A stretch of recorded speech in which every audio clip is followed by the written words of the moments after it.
Hey guys, Nate here, Coffee with Nate. This is Corey. Been a Facebook friend for God knows how long. So decided to come visit him at his house. We talk about medical marijuana because your boy used that for a while.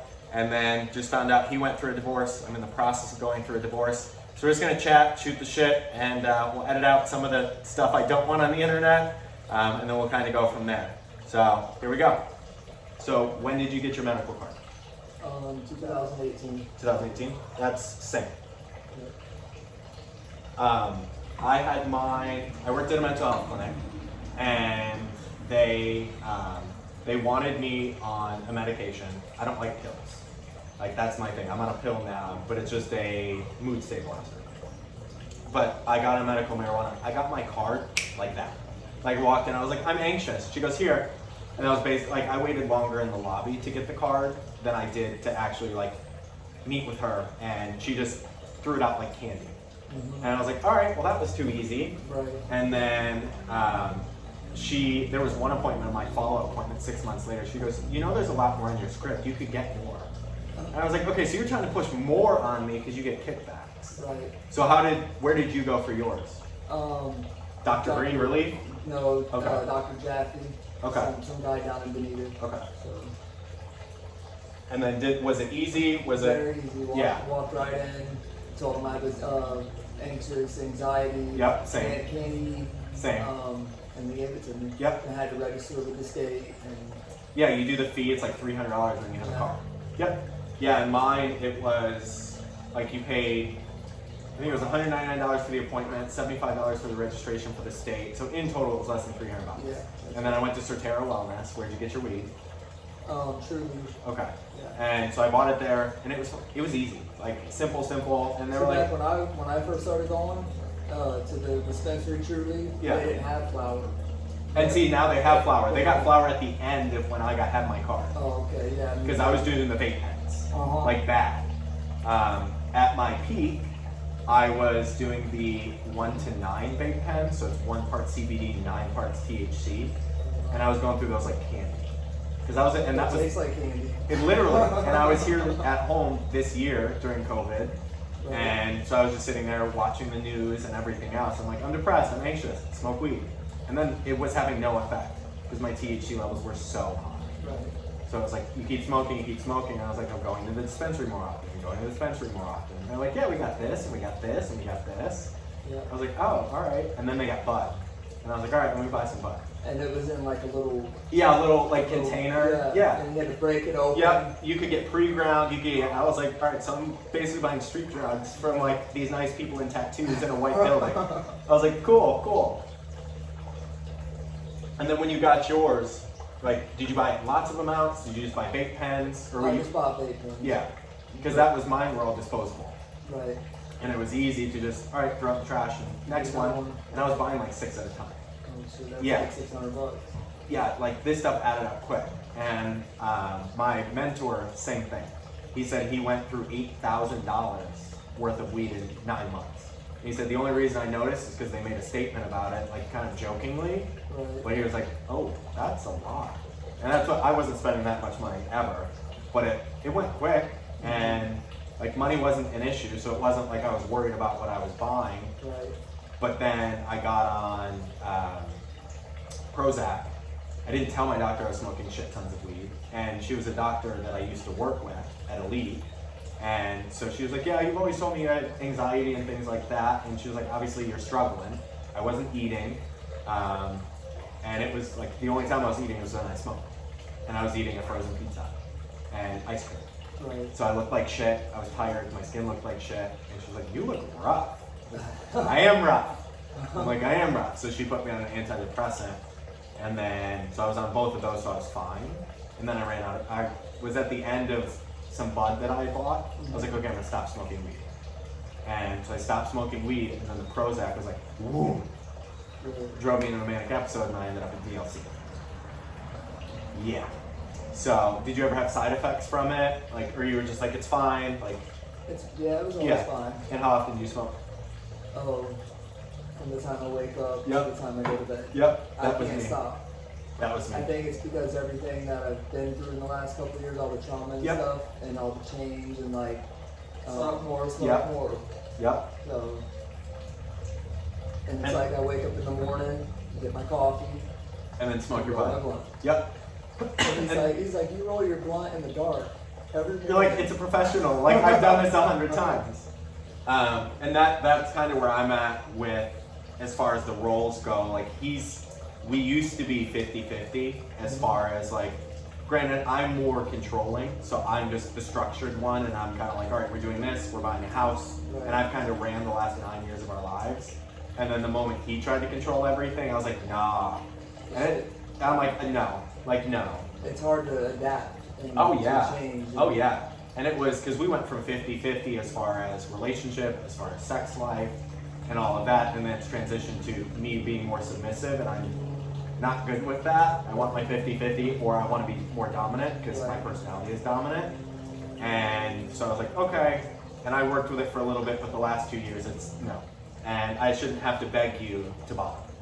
And so that created issues other than our own tensions.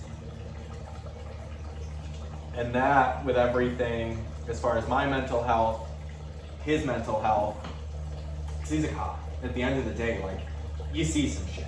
And it's like, you might need a therapist. And he doesn't want to see one. Crazy people have a therapist. And I was like, oh, thanks. Appreciate that. So I was working with my doctor, and then I ended up manic. Like, definitely manic. And I was talking fast and everything. And I talked to my friend Sam about this yesterday, and she was like, yeah, I noticed. She was like, I saw it online. Like, I said something to Zach, our friend, or her husband and my friend. And so then I ended up at David Lawrence. It was terrifying and scary. Like, being Baker acted was, I've never been in a mental health hospital. No, that's the way I was. It was the 4th of July, actually, of 2018.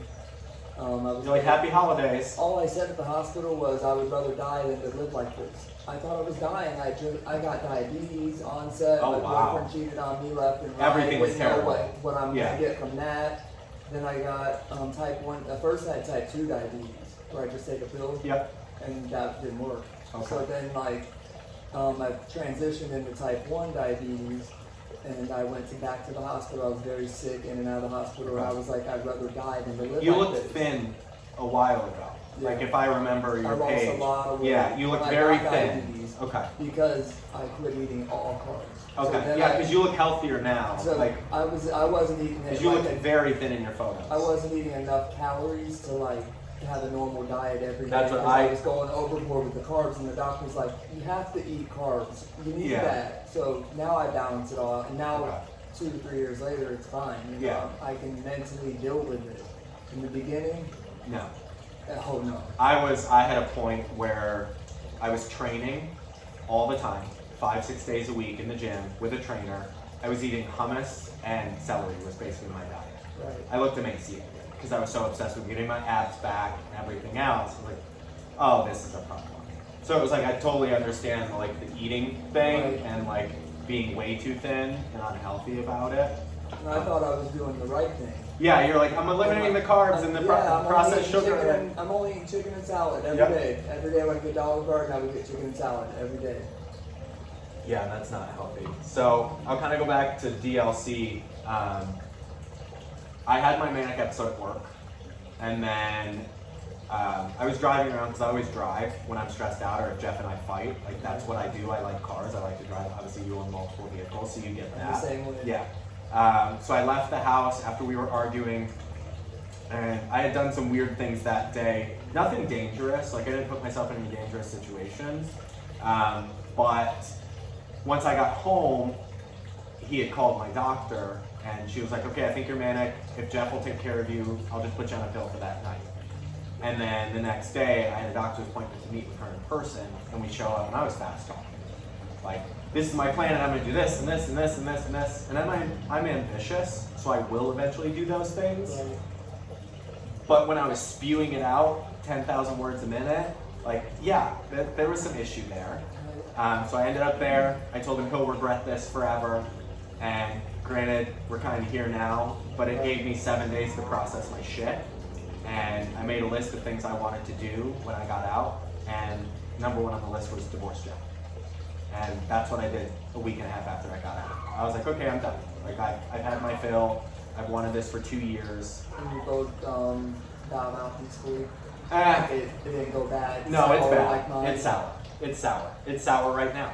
Oh, okay. We're barely speaking. He blocked me on all social media. Still in the same house. Yeah, we're sharing a house. He sleeps on the couch, I sleep in the bed, and then when I wake up, he goes to the bed because he works night shift. And I'm up about 6 a.m.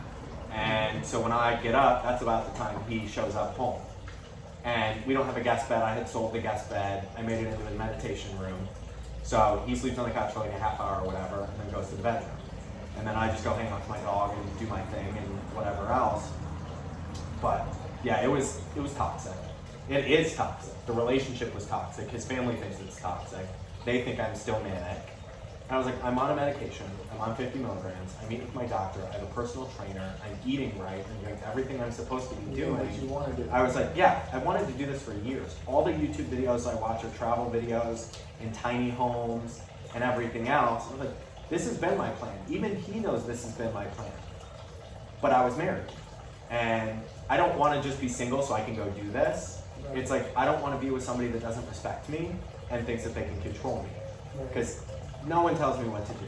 Like, I mean, I'm in a relationship, I'm going to respect your opinion. Yeah, but you're not my boss. Right. Like, at the end of the day, like, I'm a 30-year-old man. Like, if I want to do something, I'm going to do it. Right. And I wanted to do this trip, and that was the one thing, and we kind of referenced it yesterday with my friend Sam, that I felt held back.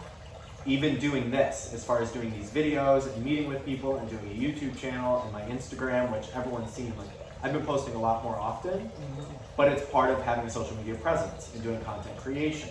And I've had people forever tell me, you need a YouTube, you need a YouTube. I'm like, what the hell am I gonna put on it? Right. Like, I'm boring. Like, I go to work and I go home. The minute I quit my job, I've never been busier in my entire life. Like, I meet with people all the time. I'm doing dinners, I'm doing lunches, and just talking about business. I have a friend that I'm working on like a wholesale, buying homes wholesale. So now that I have my own time, I've got to focus on my own stuff instead of giving 110% to the company I work for. Exactly. Because I've had good jobs. And then just come home, pay bills, and Exactly. You go home, you smoke weed, eat pizza, and go to bed. Right. Yeah. And my soon-to-be ex-husband wants me to get a 9 to 5. He's like, this is bullshit. You're never gonna have a YouTube channel. Like, you think you're gonna be famous and blah blah blah. I was like, I don't want to be famous. I said, I just want to get messages out there and reach some people. Like you said, like, it's motivational, and that's kind of where our conversation started today. Where you're like, it's motivated me. I'm like, well, let's talk. Like, let's talk in person instead of like back and forth on Messenger. Because there's a lot of people I'm talking back and forth on Messenger to, and a lot of them I'm gonna end up meeting. They're like, if you're in New York City, I was like, okay, so I found my person in New York because I want to go to New York City and I have my own camper. So it's not like I'm staying at their house. But I was like, I'll meet in public. We'll go to a park. Like, we'll go to Central Park. Like, I've never been to New York. I want to go. And if that's my in, and that's what I'm excited about. You mean the travel aspect. Right. And we never traveled because he was too broke. He never saved up enough. And I wasn't going to cover both of them. Like, I could have, but it was the whole point of like, why am I paying for all this? You make good money. And I was like, why am I carrying all the weight? Why am I putting in all the effort? Why am I the one redoing the entire house by myself? And I was like, I needed somebody to support me and drive me and tell me to do this. And that kind of leads into Dylan, with him being, that's the guy I'm seeing now, he's ambitious. And when I told him I was going on this trip, he was like, oh, well, that's sad you're leaving, but I'm still in school. And he was like, do your thing. He was like, the only thing I ask is that you call me so I make sure that you're okay. He was like, do your trip, have fun. He was like, I graduate in 2022, so I got a whole year. I was like, good. I was like, so I'm gonna take a year and travel. Yeah, and he's occupied, and we've already planned a couple trips to meet up. But it was the fact that he goes, chase your dreams, do your thing. I was like, I'm at home being told, you need a 9 to 5, this is some bullshit that you think you're gonna do. I'm like, bro, I got plenty of money in my bank account. My bills are paid. I have no car payment. I have nothing. The only thing I have is a mortgage. My house will be sold first week of February. I have nothing. Like, I have an insurance payment. It's $40 a month for my car insurance payment. I have a $200 phone bill because I have 2 business lines. I have an Apple Watch. I have an iPad. That's my highest bill, is my phone bill. And that's what I make my money on. So it's like, I have an LLC. I'll run that through the business. So it's like, I'll write it off on taxes. Right. And so I was like, I already planned all this. And I had to sit down. Your whole trip and everything. All of it, 100% of it. The drone, the gas, the mileage at 53 cents a mile. Like, I'm gonna be putting thousands and thousands of miles. I won't pay taxes. I mean, I'm gonna pay my fair share, But at the end of the day, like, there's a chunk that I'm not willing to pay. Right. And I'm an independent contractor on OnlyFans, so they're gonna 1099 me. And in the last 6 weeks, I've garnered 115 followers, paying So $10 a month. what is the OnlyFans about? I heard about it twice. Okay. From you Yeah. and then from my aunt, actually, to be honest with you. My aunt, the other day I was out there visiting my grandma, and she's talking about Jessica being on this OnlyFans page, and she's like, she's stripping, and she's getting money, and they're paying for it, and all that. Yeah, like, so I'll dive well, into that, because that. yeah, it's, so I reached out to 2 people on social media that I knew had OnlyFans, and they had good followings. So one of them's Alex Letterman. Hey Alex, thanks for your help and inspiration. He owns a farm in Maine. He bought a brand new Jeep Wrangler, which I had a Jeep Wrangler and I'm gonna buy one again. Once I'm paying cash for it. I'm not financing cars anymore. He has a farm with multiple acres with animals, and he has a cottage, he has a family, and I reached out to him. I was like, hey, I know you run an OnlyFans. This guy has 200,000 followers on Instagram. And I was like, let's see if he responds. But people have always said, they're like, I read your messages, you're really well spoken, you seem respectful, so they always message me back. And so I reached out to him, and he was like, it's more about engagement with other people than it is like a dick. He was like, anybody can Google a dick picture. So he was like, people want to be messaged back. Anybody can get on Pornhub and look at that, but at the end of the day, they want to engage with something. So granted, yes, I do have everything on there. Like when I say everything, there's everything. But the way that I message people, like my background's marketing. And I like engagement with people. That's what I've always liked. I like sales because I get to have a sit-down conversation with another human being. And it's like, I'm talking to real people. And every single one of them's been respectful. They're not rude. They're not nasty. And like, yeah, they say comments, but it's like, at the end of the day, it is a sexual page. So it's like, I use my Instagram following to promote it with more PG-13 content, but suggestive. And then when they get on the OnlyFans, like I charge $9.99 a month. And that's everything. So like some people charge a little bit more for the nudes, like you have to tip them or something like that. Right. But I reached out to another guy, he goes by Bubba Matt, and he's beautiful. Him and his husband both have these pages, and I won't say how much money they make, but it's substantial income. Like I'm not trying to put his business out there. I was just thinking like 99 times a million customers or a million people with this. Well, and that's, yeah, and the marketing on it, because in 6 weeks I've garnered 115 followers. Right. So I'm making $10 a month on each one of those people, and people tip you and all of that, and I'm using the money for a dog rescue. Like I have yet to pull a dime out of that account, and I'm opening up my LLC. I was just at the bank opening up my LLC. I haven't transferred any money. I have to go back in and do the 1099 page. I'm gonna put it under my LLC's name, and everything's going to that account. Like I have my own money to pay my bills. I'll use YouTube money or whatever else to pay my own bills. And I have a savings account. I'm selling my home with profit. And I was like, that money is going to buy farmland. I'm gonna have 5 acres. I'm opening a dog rescue. It's called Abby Sanctuary. And that's what it's for. And people get that. I mean, at the end of the day, like people want porn and they want engagement with another human being, but there's a purpose for all of it. Like I'm not going out here buying fancy shit and Rolexes and all this stuff. Like I'm using it for something. Right. And I want to bring people out there and do meditation and yoga and do like a week-long trip of guided hikes. And so they can get centered, like David Lawrence Center. I was there for a week. I didn't have my phone. I was addicted to my phone. So I was able to sit there and kind of reassess myself and meditate and sit outside in the sun. And I was like, I want to do that for other people. Lock up your phone for a week. I was using my phone 8 hours a day. Like, you know, you get your phone usage? Yeah. 8 hours a day, just scrolling. And I had a full-time job too. So I was like, I would go home and just scroll for hours and just... That's the way I am. Yeah. And that's how a lot of people are. Where it's like, what do you do when you get home? You scroll your phone. I mean, people used to read the paper or read books, or I mean, for the last 30 years, people just watch TV. And it's like, what are you feeding your brain with? Right. And it's like, what do you follow? So, are there certain pages, like, what's your theme as far as, like, if you went to your search page on Instagram, it's like, are you watching hot guys? Is it cars? Is it travel? Because mine's travel, hot guys, cars, and dogs. Mine's all hot guys. Okay. That's what I use it for. Yep. Yeah. Thirst trapping. And then Tumblr, I came across that. So then I tumble into this, tumble into that. We used to have a Tumblr, my soon-to-be ex and I, it was called Jeff and Nate Approved.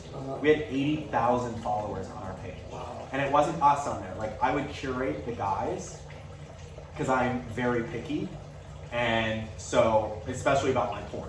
That's why I think my quality is really good. Because I don't want some half-ass like bathroom jerk-off thing. Like I want some quality content. Right. So I'm trying my best to get quality content, taking high-end photographs. Because it's artistic expression for me as much as it is adult material. Because I like porn. Like I'm a grown-ass man, I like porn. And I don't want some blah stuff. Like if somebody's paying for it, it better be good. Right. So we had 80,000 followers, which I wish I still had that page because I'd be promoting my stuff on it. Right. But then when Tumblr kind of shut down some of their porn, we just deleted it. Oh, okay. But it was a way for us to kind of share stuff back and forth. Like I'd like a bunch of stuff, and then he'd do all the work on it. Like he would put, it was Jeff and Nate approved. There'd be an American flag in every single one. So it was our branding, like my marketing style. Right. And then people would reblog us and reshare us. People would pour in and pour in. They're like, your taste is really good. So we had the Tumblr page and then we shut it down. And then I've always had somewhat of an Instagram following, nothing major. Like I've always tried to grow it, but now that I'm putting out more positive content, I've gotten more reception.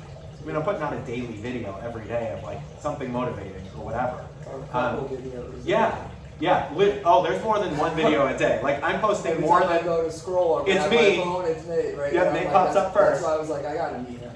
Because I kept watching your shit, you know? Yep. And that's even some of my friends, like there's been people that have reached out, they're like, okay, this is excessive. Like I see your face every time. I was like, and that's fine. Like I have no issue with anyone unfollowing me. And that's the thing. Like if I was sharing like negative content, I can understand more people like, this is bad. Like why are you doing, but it's positive content. So if you can't handle positive content because you think I'm manic because I'm sharing positive content, it's like, I'm on a medication, I see my doctor, I'm stable. I'm like, I just want to share something good. And if that's so bad that you want to unfollow it or it's too much on your page, that's fine too. Like I'm not gonna be like, oh, shame on you for unfollowing me. Like I would have cared a while ago. I don't care. I mean, do your thing. Whatever your page is your page. Like whatever you choose to input into you as you're scrolling, choose your thing. Like you choose hot guys. And I did for a long time. But then when I gained a little bit of weight, I was like, oh, okay, it's making me feel worse about myself. So then I was like, let me get off of that. But then my goal this month was 30 days of a positive video every day. And I've had a lot of people reach out and they're like, I like this a lot. They're like, it's nice because it's like certain people are like, that's really hit me as far as motivation or making a plan. Like today's was ambition. And if you have ambition, like cool, it's good to have goals, but what are you gonna do with those goals? Like are you setting dates or are you just like, oh, that's a goal of mine. Okay, but how are you gonna get there? Did you write it down? Did you do something about it? And then there was one I had about change. And like my soon-to-be ex doesn't like change. He's scared of change. I love change. I love new stuff. I like to bring new things. A lot of people are. I'm really scared of change. Yeah, a lot of people are. Because then it puts you in a weird, different situation. Because once you're comfortable, you're like, okay, this is my life. Like I can live with this. Like I'm safe. And that's the thing. I think people are worried about not being safe. So it's, for me, I like change because it always keeps my life fresh and it's always something new coming. Right. Because I hate being stationary. The pest control company I worked for, I was there 6 years. That's the longest I've ever had a job. But then they cut my pay by 20 grand and I'm like, deuces, I'm out. Like I'm not working harder for less money. But most of the jobs I have, it's about 1.5 years, 2 years. And then I was like, okay, I've kind of done the thing. It's a bit repetitive. I'm gonna bounce. Did it with the dealership, did it with the mental health clinic, did it with the... And it felt good, didn't it? Yeah, I was like, all right, I'm out. Something new, and I'm good. You mean I'm good at social media, I'm good at marketing, I'm good at people relations and having conversations. See, that's how I am too. I'm good at interacting, I'm good at meeting people, or, you know, but I'm scared at the end of it. Yeah, well, and that was... At the end of it, like, I'm scared. Well, and that was car sales for me. When my anxiety started to go up, I was avoiding people in the parking lot. And how are you gonna make any money if you're like, oh, I don't wanna talk to them. Oh, I'm nervous. Right. And it's like I had, for the longest time, a bad relationship with straight men because of what I'd been through in high school and everything else with being called every name under the book and having my car ran off the road, and I'd been through a lot. So I avoided straight men. And I was like, oh, that guy looks intimidating, I don't want to talk to him. So I would have to hype myself up just to have a conversation, but at the end of the day, I was trying to make some money. And I did really well at it, and once I got down at the table and I had the conversation, it wasn't bad. Right, yeah, exactly. It's the build-up. Right. It's the build-up. Yeah, and it's in your own head. And that's the whole thing. Like, you're just having an internal conversation. You're like, this is scary, but it's not. It's just another person having a conversation. It's like me waiting the tables, you know. You hype yourself up to get there? Table, yeah, that intro. Oh, yeah, because that was at what, Olive Garden? Yeah. Okay. And how long were you there? 4 years. Oh, so a long time. Yeah. And it was even towards the end, like I would still get nervous. I'd still have that same moment. Yeah. Well, yeah, I had a six top come in one day, and the guy told me that God didn't create him to sit next to a faggot. So, yeah. And you're just like, oh, you're like, so you know who's serving you, right? I said, are you okay, sir? He's like, do I look okay? My wife poked me in the eye. His eye was all bloody. And he's like, do you want to fight me too? Oh, I said, wait, hold up. Yeah, I'm you need a grown to man chill. here. Yeah. I'm 25 years old. I need this job. I love this job.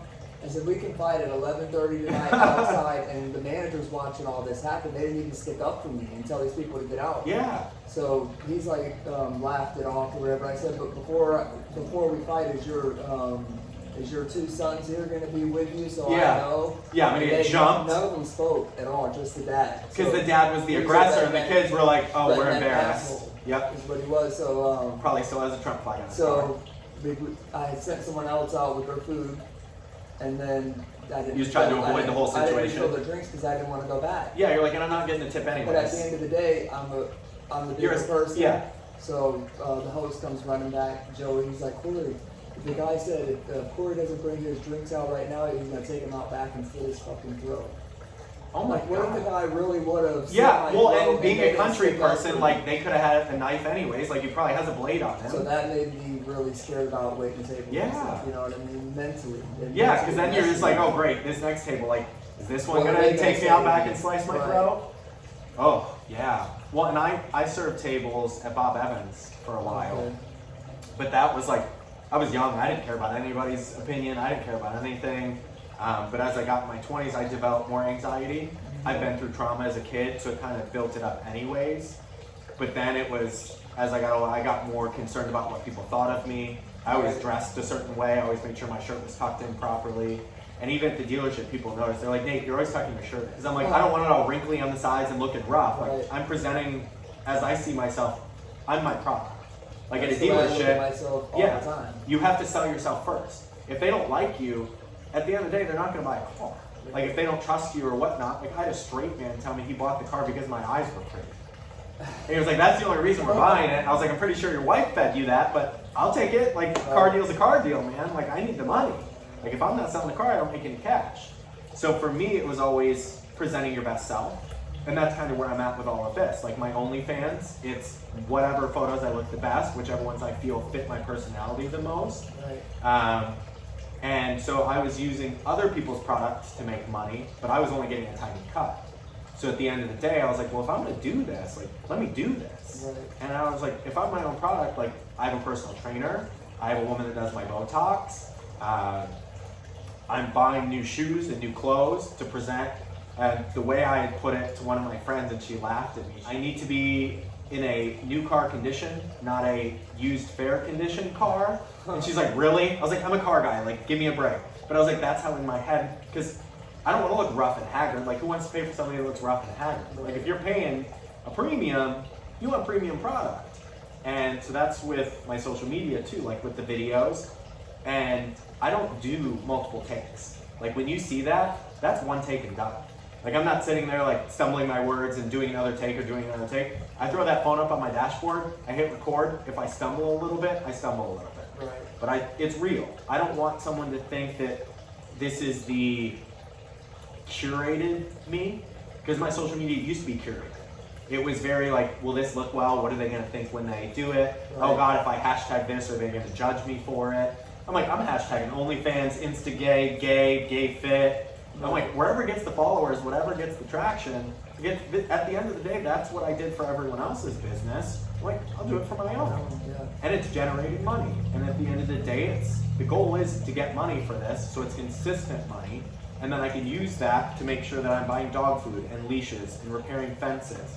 And if I don't have to work, and all of this is paid for, and I can focus on the farm and getting animals there, that's literally what I want. Like, I want to live on land. I want to drive a 1995 Ford Explorer, which people are like, oh, you sold your Jeep? Drive that as long as you can. Well, and everyone has. I know what they are. Well, and I follow a gay car club page, and I posted it on there, and it was like, not thirsty, but like I was in a pair of sweats, and I was with my brother George, and George takes her brother-in-law George, he takes really good photos. I was like, hey, can you take some pictures of me like under the hood of this? Because I was like, I want to look like it broke down. It straight up broke down on the way down. And not by broke down, but the overdrive light came on and I couldn't get it to go off. So I was like, okay, like, I mean, content's there, so let me pop the hood, and all I had to do is disconnect the battery just to reset the computer, and it went off.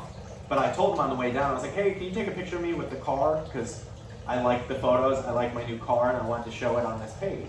Yeah. And so these guys saw it, and they were like, oh, they're like pretty white ginger boy with a Ford, like, oh, this will get good traction. And it did. I got like hundreds of likes, a bunch of comments, but a lot of the comments were, that was the best vehicle I've ever owned, my best friend in high school had one of those, and they're solid. And they're cheap to fix. Like, I'm getting the ball joints replaced, the sway bar links. I replaced my ball joints twice. That's how long I drove mine. Yep, and that's mine. Like, I've done everything to it before I leave. But the oil's perfect, the transmission fluid is perfect. My mechanic's like, holy shit. And the interior looks spotless. It's not cracked dash. It was owned by one person for 22 years. Wow, nice. And I reached out to the original service manager at the dealership and talked to his wife for 2 hours. They were in this transitional period of their lives, and she was like, it's really weird you reached out to me, because in 1994, me and my husband got married. Our kids just moved out of the house, and I'm gonna meet her when I go to Ohio. Oh, cool. When I'm on my road trip, so they can see the vehicle. The inside looks brand new, and it was very well maintained, 5,000 miles a year. Like, so when you're a car guy, you're like, oh my God. And then I opened up the glove box. After I'd already purchased it, I found the original window sticker that had been folded up once and put away, never touched. Every single document's in there. And as a car person, I'm like, oh, hell yeah. So I'm gonna know what it is. Yeah, and I bought Ford wrapping paper, and I'm gonna do a plaque of the window sticker with the Ford logos all the way around that's awesome. and have it in my garage at my cottage, because I want a big barn, and I want to have a bunch of cars. I have cars as the background of my phone. I have a Porsche Cayman, and I have a G-Wagon, and I want both of them at some point in my life. Because I want a barn with cars. Paul Walker is my biggest inspiration. The Fast and the Furious movies are by far my favorite movies. I can quote at least the first two before they got, I'm like, this is unrealistic. Yeah. Like, how long is this runway that you guys are chasing people in a plane for 8 miles? Like, this isn't real anymore. But that got me on cars, so I want to own cars. And I want to have a barn. So I put all this out there, and I was like, it's going to happen. And people are like, okay, Nate, like, that's a bit excessive. I'm like, no, it's not. Everything else I wanted to do, I did. And it was like, that's one of the things with people I think people find motivating. Because they're like, I could do this. I mean, people can work out, they can get past their anxiety, but it's like, what's motivating them to do it? So that's why I want to put out positive content, where you message me and you're like, this is motivating, I like this. And it's like, if you're just following a bunch of hot guys and I'm the one random that's like, hey, do this with your life, make a change. Do you feel like you're in a rut? Like, this might be your time to do that. And I had some guy who was like, it motivated me to go to the gym again. He was like, I kept feeling like I need to go. And he was like, I went. He was like, I saw your video and it just spoke to me like, yo, get your ass off the couch and go to the gym today. And he went. And that's awesome that I can do that for people. So I think some of it speaks to people, and I've had legit hundreds of messages online. I'm out of coffee. Me too. All right, let's get more. I'm gonna pause this. We're gonna get more coffee because I drink way too much coffee. All right, so we're back. A little bit of a topic change. So I'll have Corey kind of tell you what he does, and then it's something that interests me too. So we were just talking. What do you do for a living? I'm a handyman. Okay. I do turnovers. We work for a real estate company in Lehigh. So you have a good connection with a real estate company? Yeah. Okay. And they give us all their work. When the leases are up, we can move out, we turn them over. Okay. So we do all the repairs, the painting. So when they banged up the walls and like broke the cabinets and all that? Yeah, we do all of it. Okay. We fix the pop-ups, we paint the outside. I mean, we try to get as much as we can. Yeah, add up the work because the dollar adds up. But the owners never want to because it's an investment property. Yeah. Yeah. They're just carrying the cost. We don't have the money. So then we paint it and clean it, but it's still, you can't make it look. It's the bare minimum. Right. Well, and especially with the type, like, your house is really nice. And so, like, my house, when I had it painted, the entire exterior was white. A lot of the interior of my house I changed to white. It was a dark gray. So I walked in here, I was like, yeah, this is very much my vibe. Right. Like, bright, clean, bright, everything has a white. nice place. Like everything has a nice spot, and then you go into rental and you're like, oh God. And that's, so a friend of mine and I were working on buying houses wholesale. I'm gonna help her with her sales and stuff like that. That's another avenue of my multiple streams of income. And being 1099 contractor and having my own business, I can get paid through that and then do write-offs on my phone bill and using the phone and all that. And I'll be on the road, I'll be in the car a lot. So I'll have, other than listening to audiobooks, I'll be making phone calls. And I can just throw it on speaker and just talk to them on speakerphone. And I'm gonna try to set them up with these. So it's like, that may be a connection for us, because these people with the wholesale, they're in a hard spot financially where they can't afford to fix it. Right. Like you said with the renters. And then say they don't have renters anymore and they can't get a renter because people are losing their jobs or whatever else. And they're like, okay, I need to sell it. Right. So it's like, you can't afford to fix up the house, but if somebody buys it wholesale and it's like bought as is, because my home's getting inspected tomorrow morning at 8:30. And I spent about $8,000 at the end of the day doing stuff to it. Like I have to do new water heater, which it works functional, but the insurance is like, we're gonna drop you. If you don't, yeah, it's 22 years old, it works perfect. I got a brand new roof, which I fought my insurance company for 3 years because they denied my hurricane. Yep, Oh, from wow. Irma. For 3 years I fought them. And it leaked for 3 years. It didn't leak, but there was tile lift and broken tiles. Tile had fallen off. Tile roof. Yeah, tile had fallen off the roof next door and cracked a bunch of my tiles, and it was $47,000. Right. I was like, like that's a new car plus a new car. Right. And I'm not trying to finance that on top of a mortgage I already have. So I fought and fought and fought, and we finally got the money for it. So it's got a brand new roof, brand new paint, the interior, everything's new. And I take very good care of my stuff. Like the dining room table looks brand new. I'm selling it to my parents. So that's what I want to do with her is, like her man's a general contractor already. But at a certain point, we want to get to a level where it's like, let's run these things through. Like, let's do a lot of these. And if we have the capital, which I have some investors, she has investors, and then she has her own money, where it's like, we'll run this quick. And she was like, I'll give you a percentage of the sale and the profit. And I was like, okay. And all I have to do is make phone calls. Right. And I'm a salesman at the end of the day, so that's what I'm good at. So it's like, maybe in the future, I'll use you and Right. him. Like, you guys do it together. Yeah, and that's the best way to do it. Like, it's just, you keep it going, and it's, granted, I'm sure you spend a lot of time together. Yep, it happens. I've never been able to work with somebody that I was with. Because that's what, like Jeff, I would say one benefit to his job was that we learned to miss each other a little bit. Because he worked night shift. So I wouldn't see him and it was shitty though, because I was at home at night by myself all the time. Right. So it was like, you gotta have that time apart to be like, all right, like, you've been around me 24/7 all day. It's like, okay, I might need a little break from you. Break. Yeah, which is normal. Like, I think that's functional with any relationship. But, and then, so how long have you guys done the business? He's done it for 10 years. Oh shit, okay. Yeah. So you've been on board just as long as you've been with him? Yeah. Because you've done like ponds and other stuff, like you're handy. Yeah, oh yeah. Okay. I've had my own handyman business. Oh, shit, okay. And lawn service. Remember, Okay. you know what your first message to me was? What? Get lawn service in Lehigh or something? Correcting me.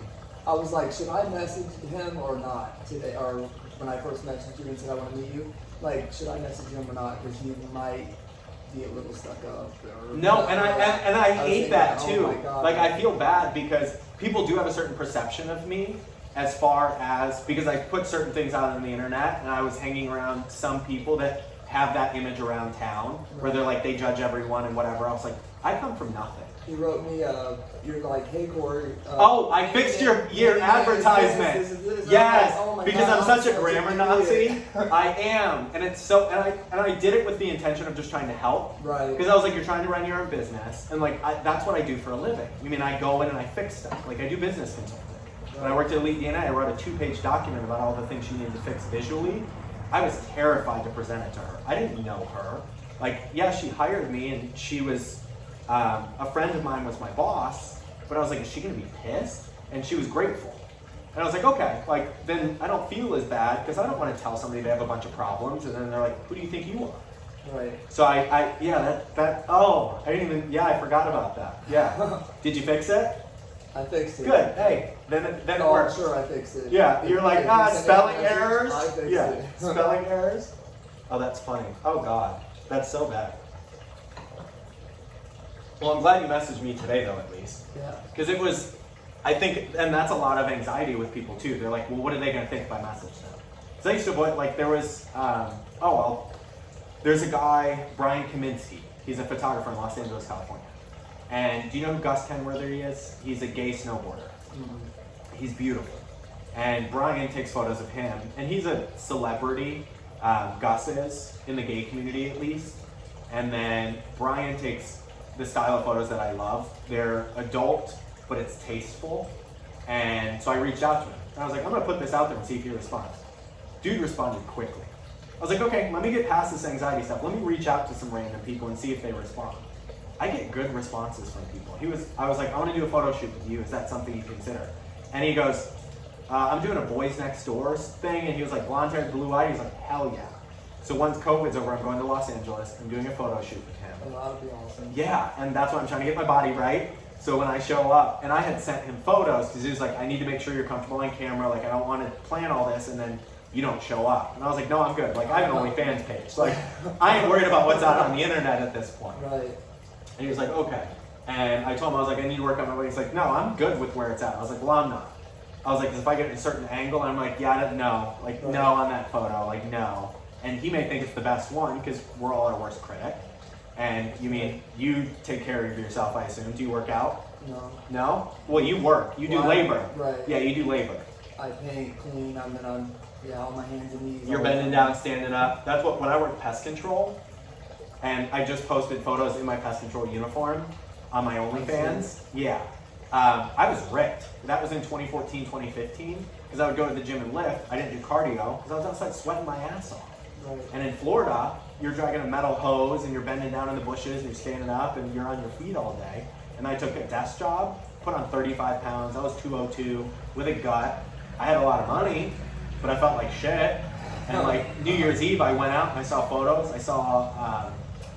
We went to Ybor and the Southern Nights, and we saw Roxy Andrews, and she was performing, and I got a picture of her, or with her, and I was like, yep, not posting that on the internet. The buttons on my shirt were so stretched out. And I had a gut. Like, there's pictures of me, and I went home the next day, I cried. I took a picture in the mirror, and I have it, and I'll probably put it on here. I looked the worst I'd ever looked, and I was depressed, but I was giving everything to my job. And that was an issue that I always had. I would just focus on my career, make other people money, because I was like, oh, I'm trying to fill a hole. It's like, I'm successful. People see me successful. I'm buying a $40,000 car, so I have a $635 car payment. At the end of the day, isn't shit. No, and it's not. A vehicle is nothing. Yeah, and that's why I have a paid off, right. No payment, no nothing. So it was more to impress people than it was anything else. It wasn't for myself. And granted, I loved the thing. I adored it. Like, every time I got in it or went in the garage, I was like, God, that thing's fucking sick. Well, I have a 2020 Nissan Versa that I don't drive. It sits there and I make the payment. Yep. It only has like 3,000 miles on it, and I drive my old 20-year-old Honda CRV. Yeah. Yep. And I love it. Yep. And that's what I love, that thing. I get in every time. Like, I was like, all right, it's cool. And I've had people who are like, damn, that thing's in good shape. And I was like, thanks. The paint still shines. Mm-hmm. Like, the interior, the only problem is the seat has a little bit of press down in it. Like, it just needs to be restuffed. Right. There's no creases, there's no stains. The back seat looks like it's never been sat in. And I'm like, I'm down. It was $2,500. That's all it was? Yeah. With 125,000 miles on it. So I paid $2,500 for that, $3,500 for the camper, all in $6,000. No debt, no nothing. I paid off all my debt. I'm going to be mortgage free. And I was like, all right, I'm hitting the road. Right. Now, in Portland, are you going to buy a place there or rent a place? So I'm going to rent for the first year and get like an apartment until I figure out exactly where I want to live as far as my purchase. Right. And I'll have farm and all that. Yeah, because my friend Michael lives there. When I was 15, I had a friend Michael and a friend Claire. And I was in a bad place at 15 with my family and coming out. Right. And I was suicidal. And those two were my support system. Michael was gay and he was out, but he was very quiet about it. But I knew. And I was like, Claire, can you set me up with him? And she was like, no. You two are very different. She was like, especially right now, because I'm outgoing, I'm loud. Michael was very shy and reserved. So we were always friends, but it was more surface level. Like, hey, you hang around Claire, I hang around Claire. And then I went out to Portland and spent 5 days with him. Or I was there for 5 days and I spent some time with Michael. And I was like, oh, we're same vibe, same everything. He's like, yeah, come out here. This is your place. I was like, I have rainbow painted nails. I have my tragus pierced now. Like, I'm getting my nose pierced. Because I didn't do any of these things because I was so worried about everybody else's judgment. But you pull it off very nice. Thank you. You really do. Yeah, and that's why I was like, all right, I'm gonna get a black stud in my nose. And the guy I'm seeing, I was like, can I? And he was like, you don't have to ask me permission. Do whatever the hell you want to. Right. I was like, all right, cool. And so I was like, all right, I'll go out to Portland. I'll wear whatever the hell I want to. I can wear bright colored shoes now. And I was like, if I get attention, I get attention. Right. But I think I avoided the attention here because I've gotten slack for it. Like I walked into a Lowe's, I was in a pink shirt and I got called a faggot in the parking lot. I know whenever I go into Home Depot, because I wear jeans, all my work shorts Tight jeans. are jean shorts. Yep. And they got like ripped holes in them. Yep, I have a pair that I've never worn, and then I started wearing them because they have like the shreds on the end and the slices in the front. I only wear them to work. Yep. You know, and every time we go to Home Depot, I'm watching the guys just look at me up and down, the older guys and stuff. Yeah, I walked across the crosswalk in a pink polo, and I had the passenger scream out the door, faggot. So I looked over at the truck, and I was like, all right. I remember the truck, and this is bad. I can't believe I'm putting this on the internet. But when I left, I got in my Jeep, I pulled up next to the truck, and I keyed the shit out of the passenger door. And I was like, I'm hateful, and I shouldn't have done that. But at that point in my life, I was like, I was walking into the store. Like, what makes you feel that that's okay? And if somebody did it now, I'd probably be like, your point? Like, it's not hurtful if it's true. Like, yeah, I'm a gay man. Like, I do what I want. Right. But it was like, I never wore color after that. Like, I didn't wear bright colors. I stopped wearing the pink polo. It hung in my closet, and I never wore it again. And I was like, all because some dude in a parking lot called me a faggot. I was like, I'm letting other people control my wardrobe? Or bother you. Yeah. And like, so I'm like, no, that's not my issue. Whatever you feel is what you feel. I was like, it's a boundary for myself. So I bought rainbow colored shoes now. I'm working with this company. These guys, it's called Kids, Kidds, and they sell awesome shoes. I was like, anything you need, anything colorful you have in 11s, let me know. Like I just bought these yesterday, and I pulled these clothes out of my closet yesterday. I was like, oh, I'll wear that one with the black and blue shoes. It'll go well. I was like, boom, outfit put together. And I was like, it's different. I had a guy at Wells Fargo when I went there to go open the bank account. Older gay guy. He had a pink mask on. I was like, okay, he's definitely gay. Like straight men on the edge of Cape Coral are not wearing pink masks. He's like, where'd you get those shoes? And I was like, oh, I got them from this company that I'm trying to help do their social media and stuff. And they're really nice guys. They've made a lot of money. They buy shoes at discount and then they resell them brand new. Oh, okay. And I'm still getting them cheaper than what I can find. And they're unique. There's Jordans, there's Nikes. And he's like, oh, those are awesome. I love those. And it starts conversation. Like I have a pair of Jordans that one of them's yellow and one of them's red. And it's a set. It's not that I bought two of them. Two different shoes. Yeah. And it started a conversation I went to the post office to open my P.O. box for the business. And this guy's like, those shoes are sick. And it was a black guy with like dreads, and he had all black outfit on. And I was like, you have cool style. And he was like, it's funny. He's like, I got a bunch of shoes in this bag. Because he had a roll behind suitcase. And he was like, I got shoes in here. And I was like, no shit. So I gave him the business card for the shoe company. I was like, buy some stuff.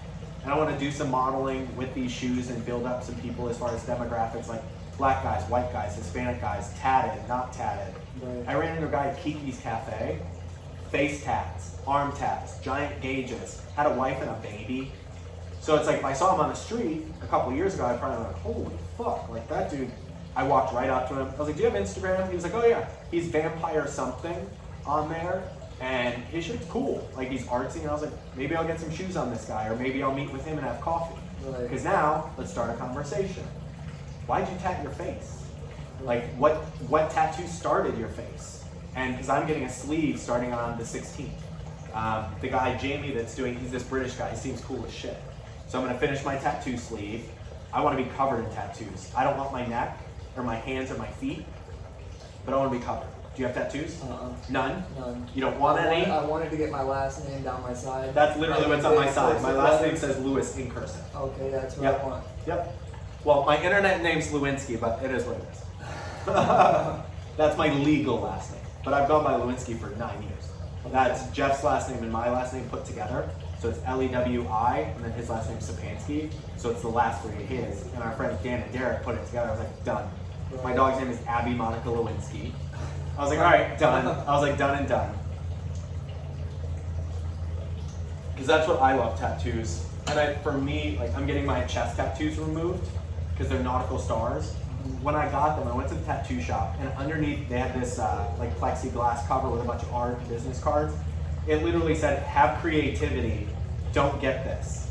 And it was nautical stars. And I still got the nautical stars.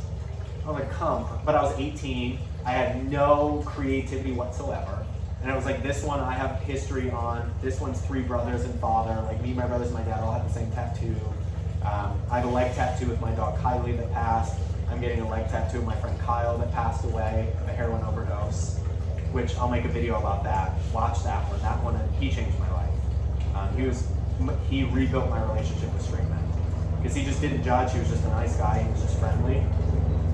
So I was like, yeah, tattoos. I want to cover myself. Other than that one, what do you want? Just that? Just that, yeah. Is that your attachment to like your family and stuff? Or what's it just feels like you? I think in high school, a kid got his last name down his side in cursive, and I always wanted to do that. Mine's literally my last name in cursive. Like it goes up to my chest all the way down here. That's what I want. Yep, that's fine. I bet it hurt like it did. It did. That was probably my most painful tattoo because it's your ribs. Like when you get tatted, like, there's this much skin, there's not a lot of muscle structure there.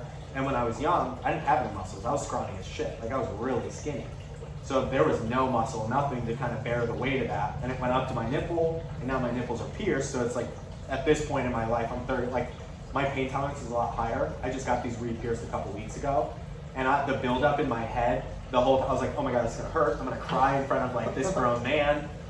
And then when you went there, it just popped. Other than this one, because there's a little bit of scar tissue, but it wasn't terrible. Like, again, the buildup of this is gonna be way worse than it is, but it's not.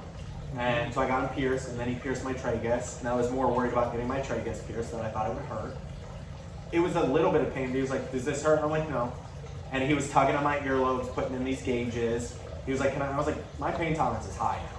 Like I've got tats, like I'm gonna lay there for probably 4 hours and get all this done. Right. And yeah, it's gonna hurt, but at the end of the day, it's on you forever. So it's like, if you choose it, choose wisely. Like your last name is your last name. Like that's yours. So that's the one thing. It's not somebody else's name. I'll never tat someone else's name on me, like other than my grandmother, which I'm gonna have her name on here. But yeah, no one I've ever dated or no. Like that's one that I'll avoid.